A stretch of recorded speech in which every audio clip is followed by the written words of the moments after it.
Continuamos aquí en Una Voz del Cielo y estamos hablando sobre cómo se manifiestan las opresiones diabólicas, las opresiones del diablo, las opresiones malignas.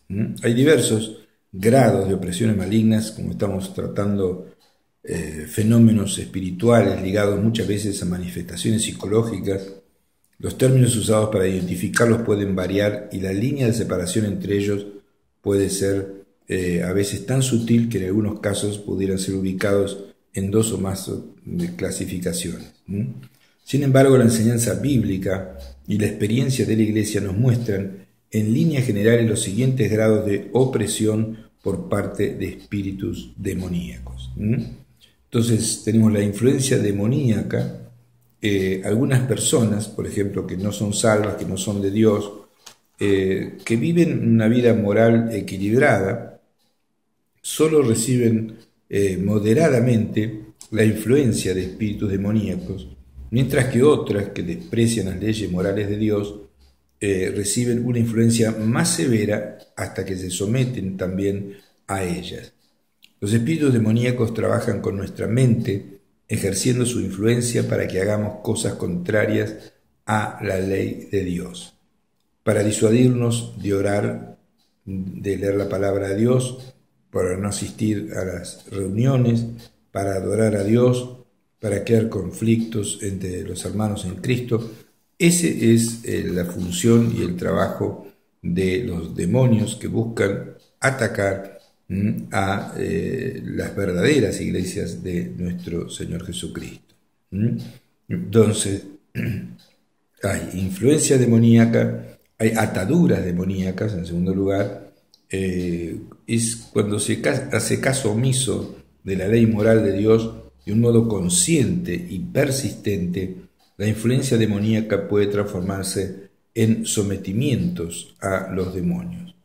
Así que lo que comenzó como un pecado y se va agravando ese pecado, se convierte en una atadura espiritual en la cual un demonio se mete y ya esa persona queda atada a ese pecado y no puede salir excepto que venga un siervo de Dios lleno del Espíritu Santo y lo libere.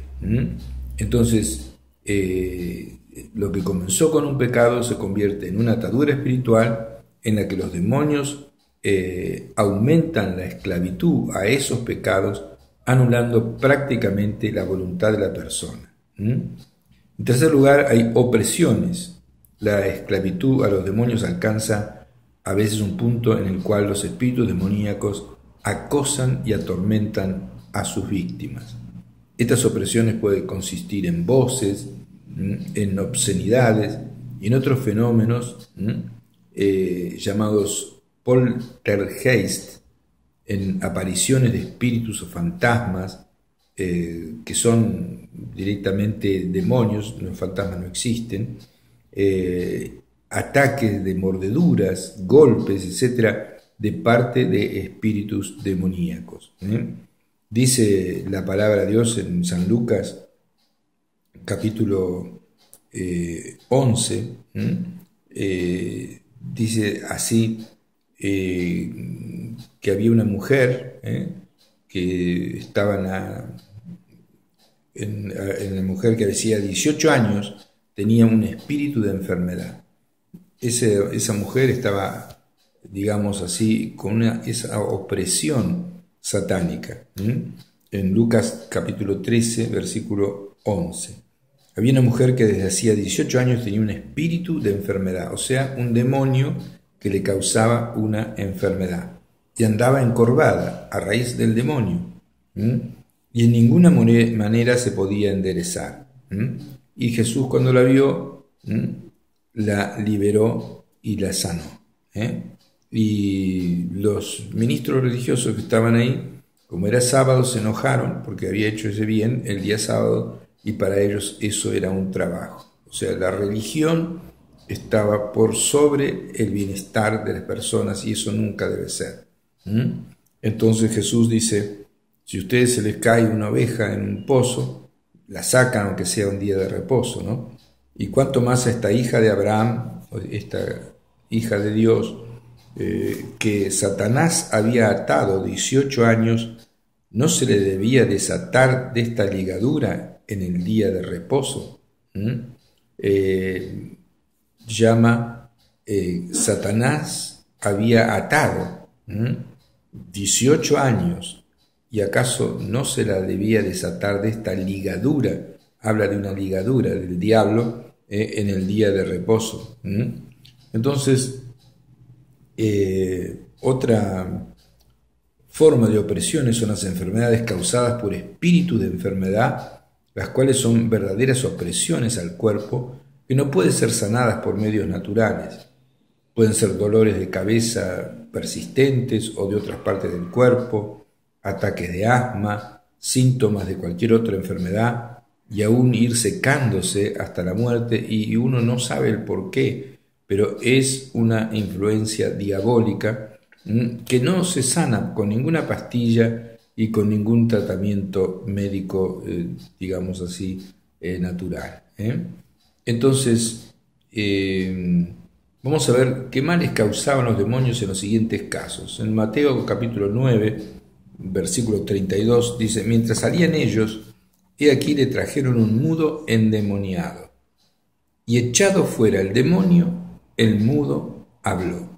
En este caso no era alguien que tenía un problema en las cuerdas vocales, o no le faltaba la lengua, y no podía hablar, sino que era alguien que tenía un demonio mudo. Y hay demonios mudos, demonios sordos, y entonces echado fuera ese demonio mudo, el mudo habló. Usted puede verlo, eso está en los evangelios, y tal vez le sorprenda de esto que estoy diciendo, pero eso es el ABC del cristianismo. San Mateo, San Marcos, San Lucas, San Juan. Lo que pasa es que la gente a veces lo lee como, digamos así, como al pasar, y no hace hincapié en lo que estamos haciendo hincapié nosotros, ¿no? Entonces, mientras salían ellos, le trajeron un mudo endemoniado, y echado fuera el demonio, el mudo habló. Y la gente se maravillaba de todas estas cosas. Entonces, Mateo 12:22 dice: entonces fue traído a él un endemoniado ciego y mudo. Este era ya ciego y mudo. Tenía un demonio ciego y un demonio mudo. Y le sanó de tal manera que el ciego y mudo veía y hablaba. Entonces, vemos que era un endemoniado ciego y mudo. En Mateo 17:14, él estaba en el monte de la transfiguración, y cuando llegaron abajo había un gentío, y vino a él un hombre y se arrodilló delante de él diciendo: Señor, ten misericordia de mi hijo, que es lunático, o sea que le falla la cabeza, y padece muchísimo, porque muchas veces cae en el fuego y muchas veces en el agua. En realidad era alguien que estaba endemoniado, y los demonios lo tiraban al fuego y lo tiraban a lugares con agua para matarlo y que se vaya al infierno. Porque todavía ese chico no había conocido la salvación ni a Jesús. Entonces el diablo quería matarlo antes de que Jesús apareciera. Entonces dice: lo he traído a tus discípulos, pero no le han podido sanar. Y en Mateo 17 Jesús se enoja con sus discípulos porque no lo pudieron sanar, y dice de esta manera: oh generación incrédula y perversa, ¿hasta cuándo he de estar con vosotros? ¿Hasta cuándo los voy a soportar? Él descartaba que sus discípulos lo podían echar porque le había dado la autoridad, pero ellos no oraban y no ayunaban, y entonces no tenían el poder suficiente para poder echarlo. Entonces dice: tráiganmelo acá.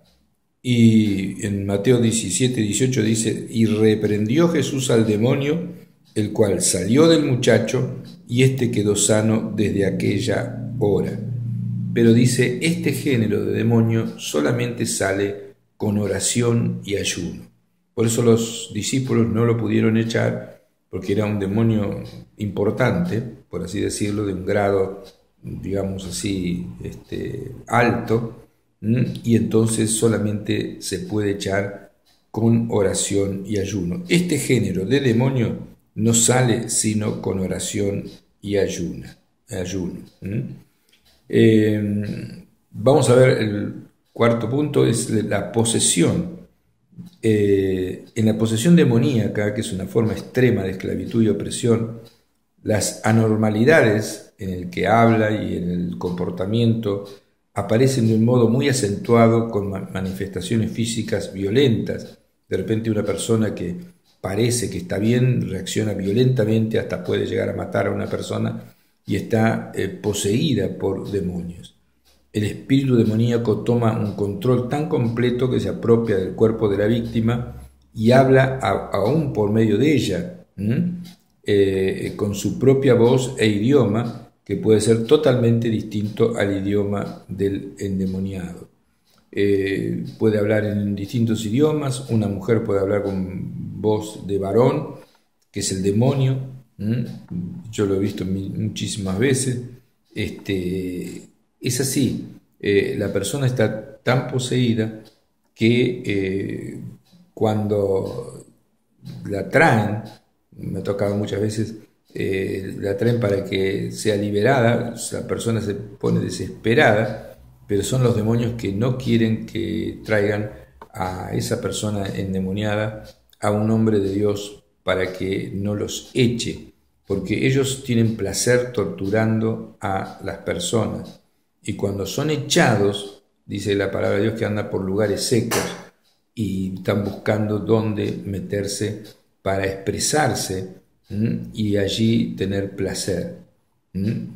No quieren ir al infierno, no quieren ir al abismo, y ellos mismos saben, los demonios, que están acostumbrados a eso, a esa tortura tremenda del infierno, que todavía no le ha llegado el momento a los que están aquí en la tierra de ir al infierno, y ruegan, por favor, que no los atormentes antes de tiempo y que no los envíe al infierno. Así que los mismos demonios, acostumbrados a sufrir, no quieren ir al infierno. Un creyente puede sufrir influencias, ataduras y opresiones, pero no puede ser poseído por demonios, aunque sí en forma a veces parcial y temporal, cuando él o los espíritus han entrado en su vida antes de su conversión. Entonces recordemos que somos espíritu, alma y cuerpo. Dios ha dado vida a nuestro espíritu y este es el asiento del Espíritu Santo de Dios. Pero nuestra alma y nuestro cuerpo no han sido regenerados todavía y pueden en algunos casos seguir siendo víctimas de opresión de espíritus que tenía antes de su vida, digamos, de recibir la vida de Dios antes de convertirse a Jesús. Vamos a una pausa y vamos a ir a las causas de las opresiones satánicas.